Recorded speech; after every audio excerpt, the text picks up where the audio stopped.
Hello, people from Bax Music. This is Ricardo Carota, and we're here at ADE 2019.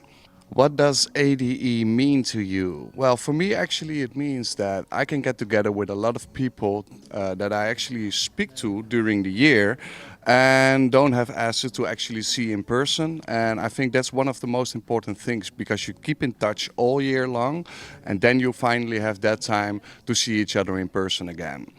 Which artist do you want to meet during ADE? Well, actually, that is the same as the previous question. I'd love to meet the artists that I'm in touch with during the year, so I can re-talk about new collaborations, new projects that we're working on, and work together in the future.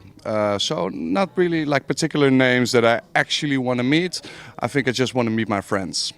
What sets you apart from other artists? Well, at first I'm only playing my own productions, which means that I'm a live artist in that sense. And yeah, well, still nowadays not everybody can tell that, so I think that's a unique selling point on that one. What got you into music? Well, the question should be what music got into me, because it started really, really early in my really like child days. But I just love the music. I just love the way I actually can express myself into the music that I produce. It started off with hip hop. That was a way for expression.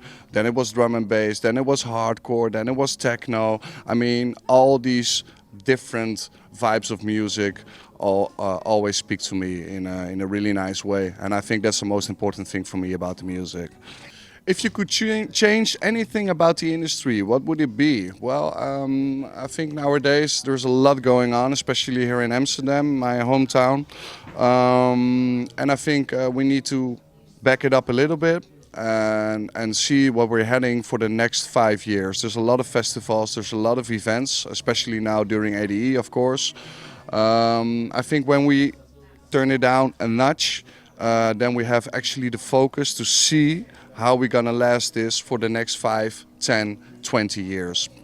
What's the weirdest or funniest thing you ever experienced during ADE? Yeah, it's kind of embarrassing, but for me it was a couple of years ago that I actually played in a club. It was nice, the venue was packed, and I had a couple of drinks. Maybe not a couple, I had a drink too much. After my set, I just passed out and fell down the stage. People were like, wow, the DJ after me just stopped the music, like, what's going on? And 2 bartenders hand me over, the music starts again, people get crazy. I think that was one of the beautiful moments for me during ADE, in that sense.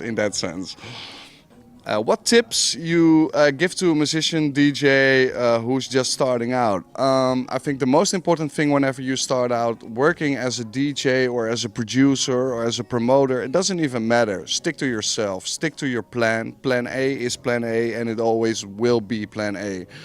Which actually means that you have a certain feeling why you want to start the music. Don't start music for the money. I'm broke as fuck. So don't do that. Do something that you actually believe in, not to hype your friends or whatever, only to satisfy yourself. And the main tip, I think, stick it with yourself. I think that's the most important thing whenever you work in the music business, otherwise you wouldn't last long. What's your favorite gear? What is his name? Project Gear? For playing, I love to play with the CDJ 2000 Nexus 2 and a DAM 900. Sorry. In the studio, it's a little bit different, obviously. Myself, I work with MIDI controllers, so I have my 88 keys from M Audio. I have my pads from Korg. I have my XY from Korg. And I think it's not about the equipment that you use. Give me just like a plastic drum or whatever, and I will make you a beat. I think that's more important than the actual instrument that you're using. So everybody who's an artist, you can make music on anything.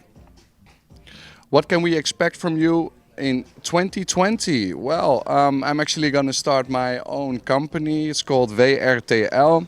And we're going to do a bookings agency and a record label to put the name out for, obviously, myself, but a lot of artists that are not getting there where they actually wanted to be.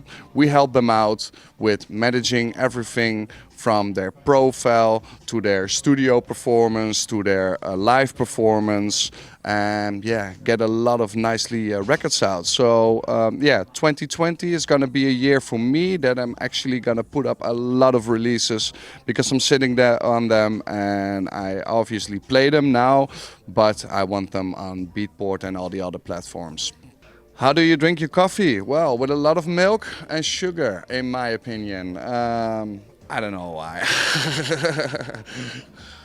So if you haven't heard the name Ricardo Carota before, shame on you, but no problem. Catch me on my website www.ricardocarota.com, with a C that is. Also, you can find me on Facebook, Twitter, Instagram, and Beatport platforms, SoundCloud to check out some of my sets, and obviously YouTube. We're gonna release a new video clip pretty time soon, so catch on that, Ricardo Carota, and then you know where to find me.